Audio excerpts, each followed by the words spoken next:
Olá, galerinha do sétimo ano do ensino fundamental. Vamos conversar um pouquinho sobre uma análise socioeconômica da população brasileira. Observem que estamos na semana 2 do PET 4 e o nosso objeto de conhecimento são as características da população brasileira. Qual é a habilidade que nós queremos desenvolver com esta aula? Analisar a distribuição territorial da população brasileira, considerando a diversidade étnico-cultural, os indígenas, africanos, a população europeia, asiática, assim também como os aspectos de renda, sexo e idade nas regiões brasileiras. Quais os conteúdos estão relacionados com essa temática? Primeiro, crescimento vegetativo. O crescimento vegetativo, nós já conversamos na semana anterior e a gente viu que é a diferença entre número de nascimentos e número de mortes. Se em uma determinada localidade, num período determinado, nós temos 500 crianças que nascem, aí nós temos a nossa taxa de natalidade e 200 pessoas que morrem, então 500 menos 200 pessoas, nós teremos um total de 300.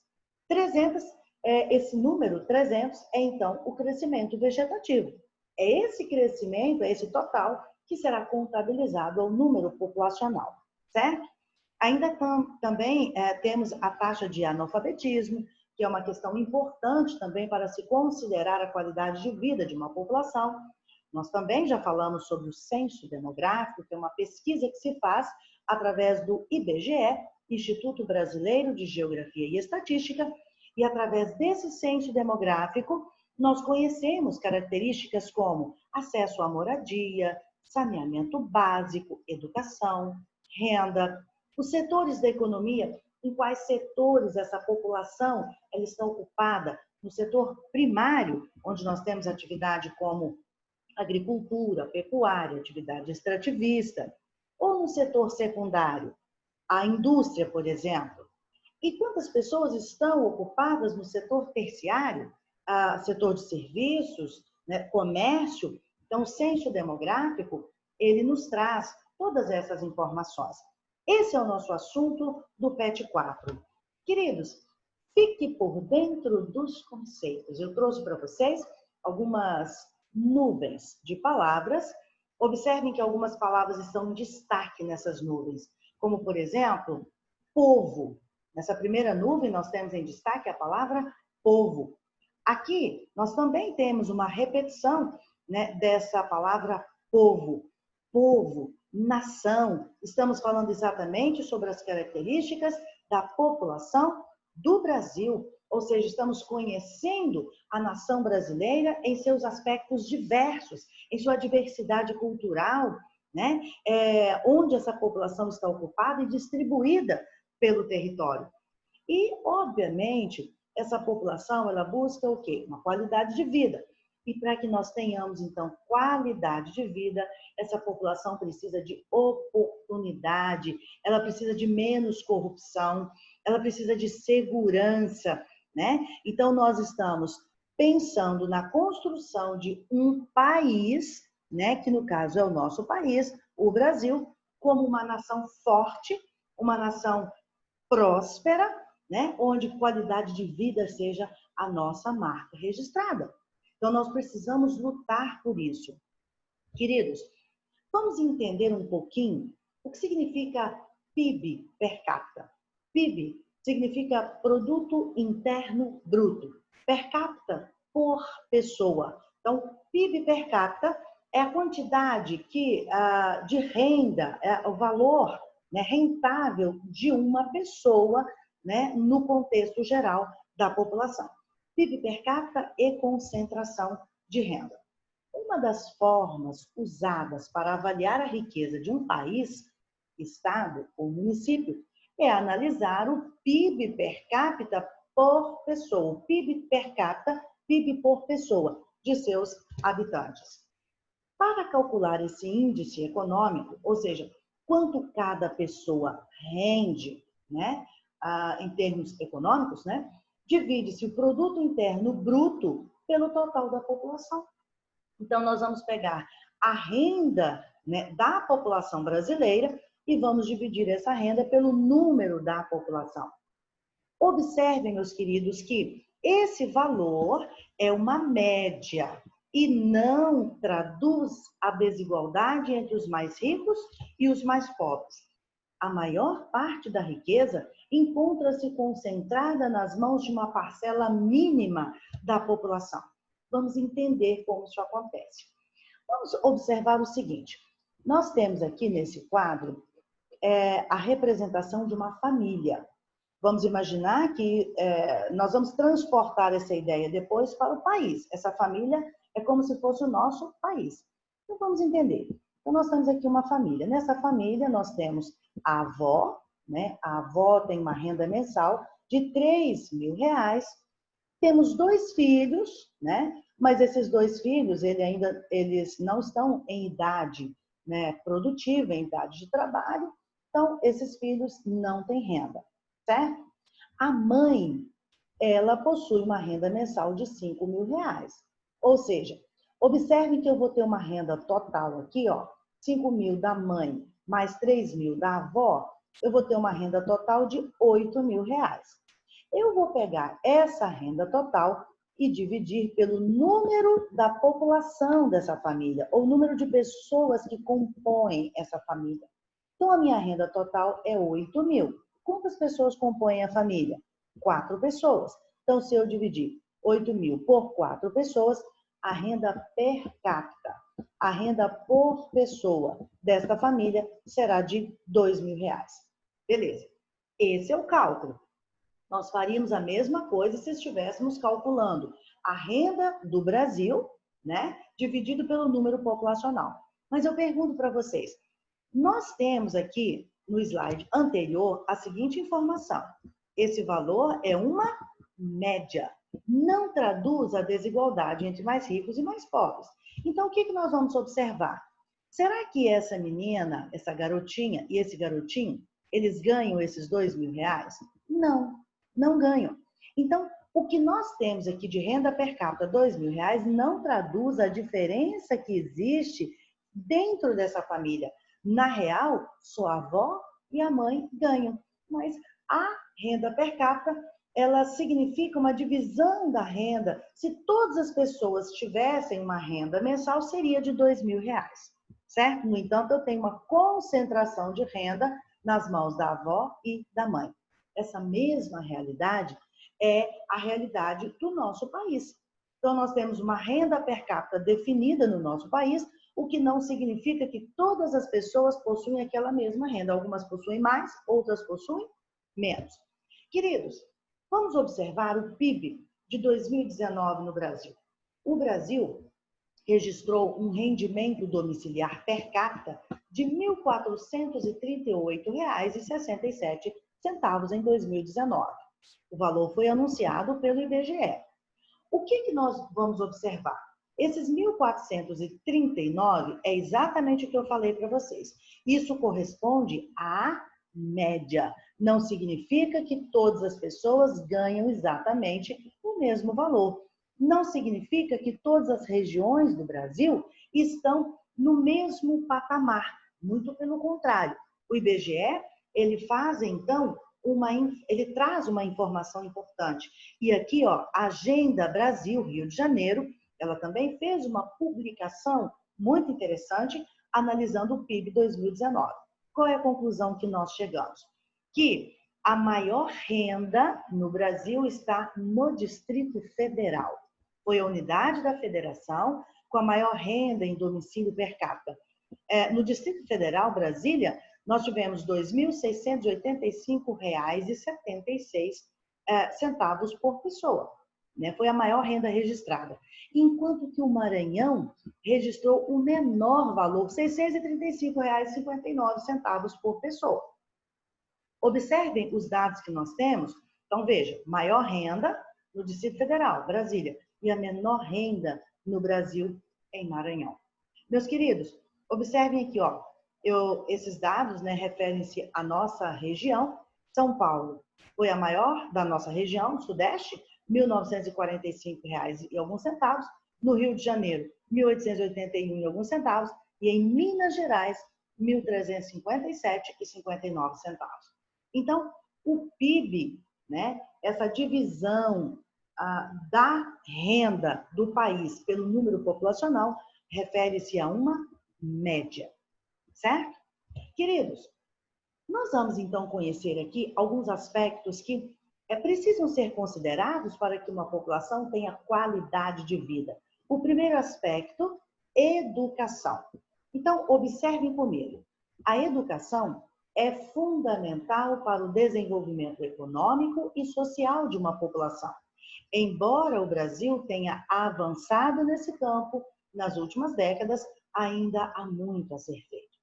A nossa taxa de analfabetismo ainda é um fator importante a ser considerado. A taxa de analfabetismo é o percentual de pessoas com 15 anos de idade ou mais que não sabem ler nem sabem escrever. E no ano de 2015, no Brasil, essa taxa era de 8%. Observem o destaque que eu deixei para vocês. A educação como aspecto fundamental para o desenvolvimento econômico e social. Queridos, e aí eu deixei uma charge para vocês.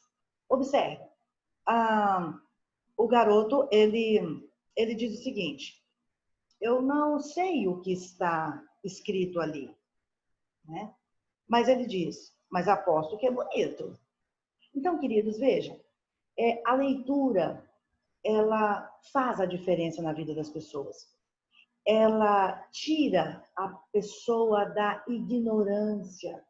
Ela tira a pessoa da cegueira, né? Você saber ler e interpretar o que você lê te coloca num patamar de vantagem frente a tudo aquilo que você tem que enfrentar na vida. Se você chega a um local e você não reconhece a mensagem que é colocada para você, você vai ter dificuldade de se virar. Então, veja, é algo bonito, mas não sei o que está escrito. Ou seja, falta informação para essa pessoa. E aí ela vai ficar na escuridão. Então, a leitura é importante, mas saber ler não é apenas juntar as letras, juntar as sílabas. Não, meus amados. Saber ler é interpretar o que está sendo transmitido. Queridos, outra questão importante é sobre a longevidade. Um país longevo é aquele em que a população apresenta expectativa de vida elevada. Expectativa de vida significa quantos anos a pessoa vai viver. A boa qualidade dos serviços de saúde, que afetam diretamente as taxas de mortalidade adulta e infantil, é essencial para aumentar a expectativa de vida da população. Ou seja, precisamos de saúde. A longevidade da população brasileira aumentou nas últimas décadas, após o país reduzir a taxa de mortalidade infantil e elevar a expectativa de vida. No entanto, isso não ocorre da mesma maneira em todos os estados.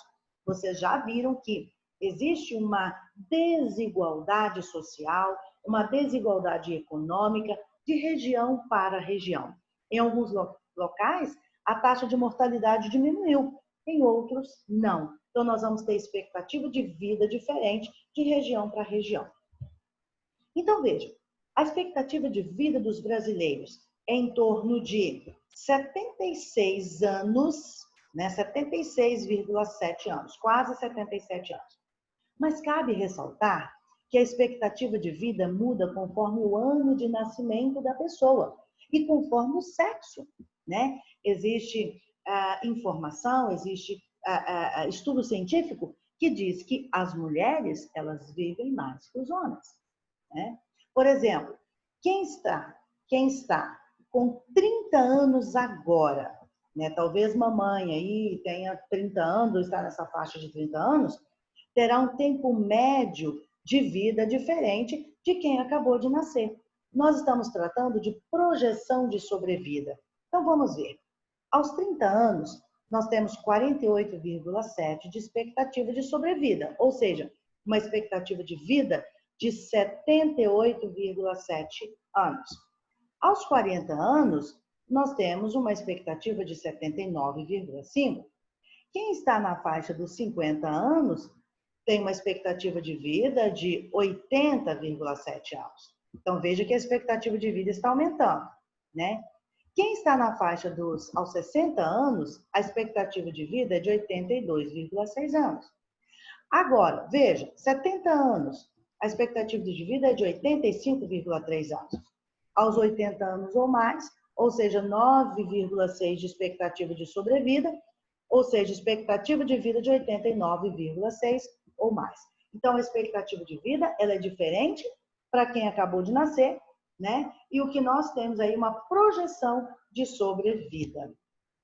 Vamos observar o seguinte, nós temos aqui dados em 2017, expectativa de vida ao nascer em 2017. Observem que as duas regiões brasileiras em que as pessoas vivem menos. Quais são essas duas regiões em que as pessoas vivem menos, observando o mapa? Veja, nós temos aqui a região norte do Brasil e a região nordeste do Brasil, quando a expectativa de vida é em torno de 70 a 73 anos de vida. Mas, se nós caminharmos para o nosso estado, Minas Gerais, Espírito Santo, São Paulo e a região sul do Brasil, é onde nós temos a maior expectativa de vida, cerca de 77 a 79 anos. Numa média, 76 anos no Brasil, dados de 2017. Muito bem, queridos. E aí nós vamos trabalhar um conceito agora, que é o IDH. O que significa IDH? Índice de Desenvolvimento Humano.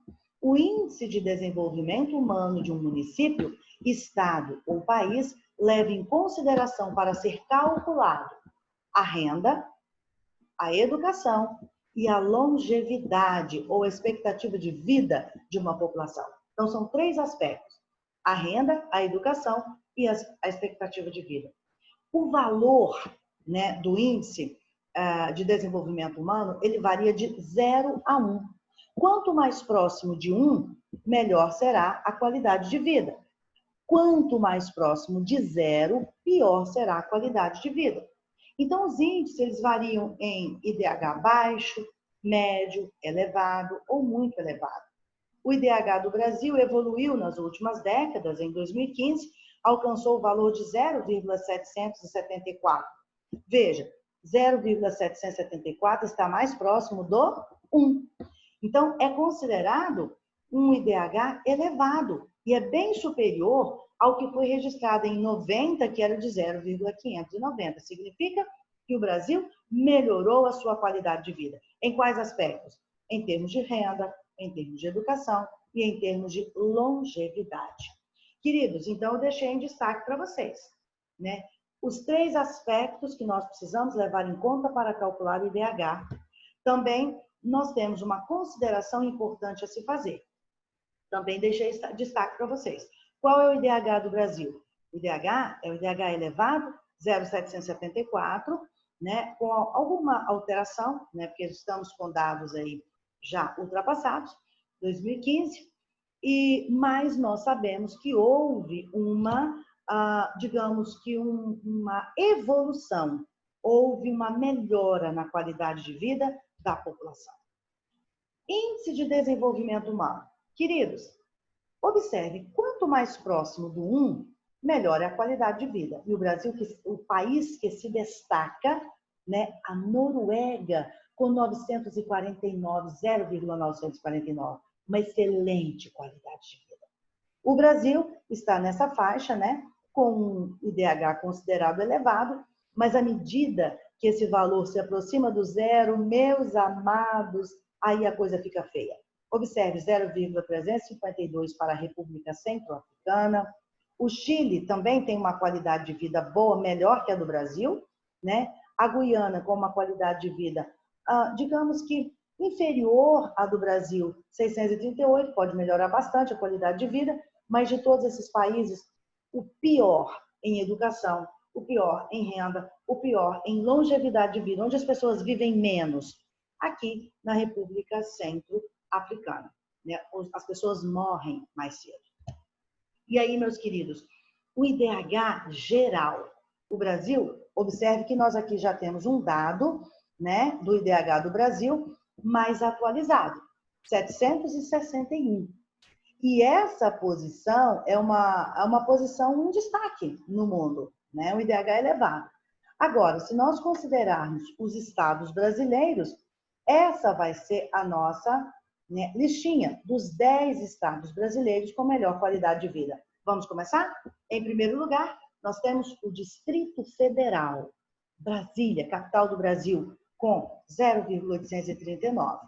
Depois vem São Paulo, Santa Catarina, o Paraná, com 0,790, Rio Grande do Sul, Rio de Janeiro, Espírito Santo, Minas Gerais, com 769, Mato Grosso e Mato Grosso do Sul, certo?